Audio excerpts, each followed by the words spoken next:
Top 10 shortcuts in Visual Studio Code. All of the shortcuts that I show you guys will be down below in the description.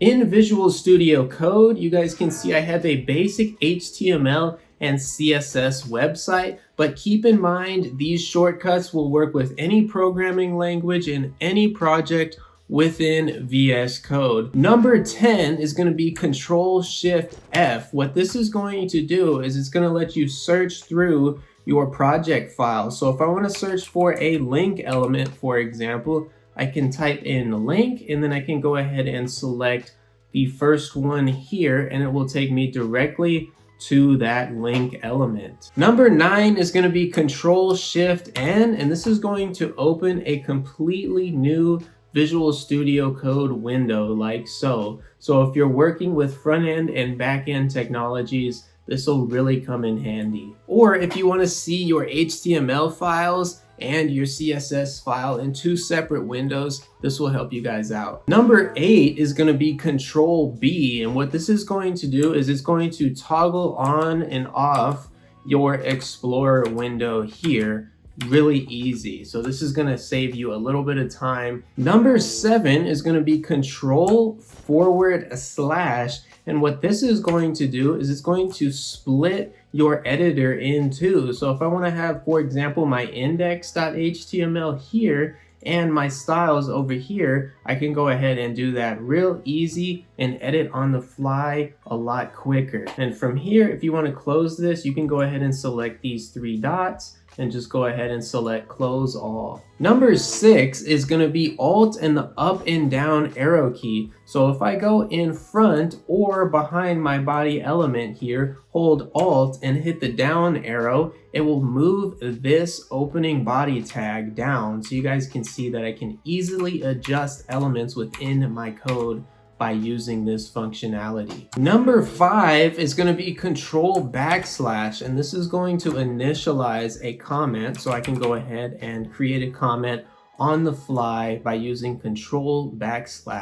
Number 4 is going to be Control-Shift-M, and what this is going to do is it's going to open your error console, and you guys are going to notice that there's no problems in my workspace. And this is not going to be super useful for HTML, but something like JavaScript, Node, Python, C++, etc., it will be extremely useful. So if I go ahead and misspell this const keyword, you guys will notice that unknown keyword or identifier will show up and point me directly to the line where I'm having my error. And this is going to go ahead and update in real time when you find the solution, which is extremely helpful. So if I correct this and have it say const, you guys will see that it goes back to showing no problems detected in the workspace. Number 3 is going to be Control backticks, sometimes called accents.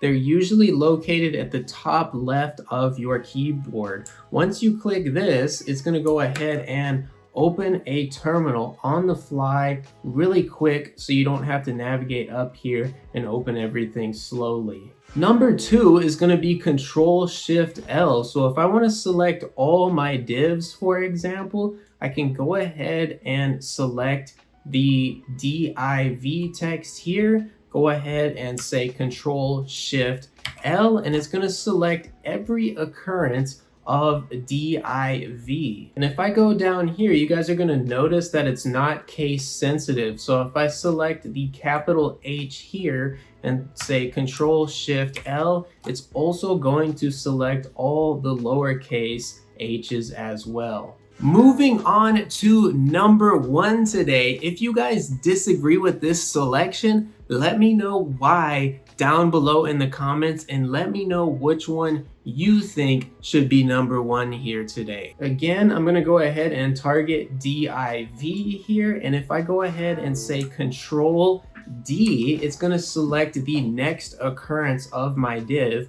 and I can do this as many times as I need to do it by simply holding Control and continuing to press D. This is definitely the one that I get the most use out of because it's just so handy to be able to select exactly what you want in order. So for example, I can change these all to title elements like so. Obviously, I don't want to do that, but it makes it so much easier when you're developing an HTML website or you're trying to program with JavaScript or Python. Now we're going to go ahead and move on to some honorable mentions that were really hard to cut out of today's video. So the first one is going to be alt click. Now let's say I put my cursor right after my opening body element here and I hold alt and click after this div. It's going to add another cursor and I can do this as many times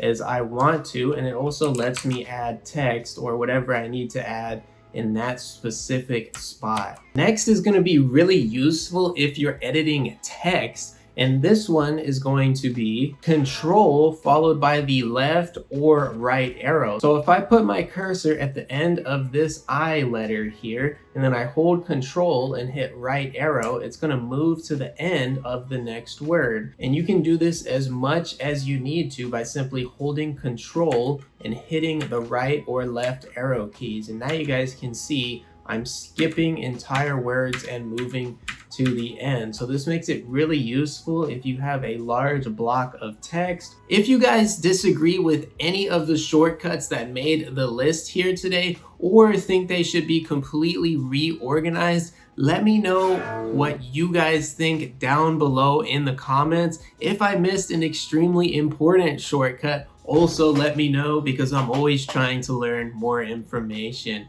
Thanks so much for watching and I hope this video helped out.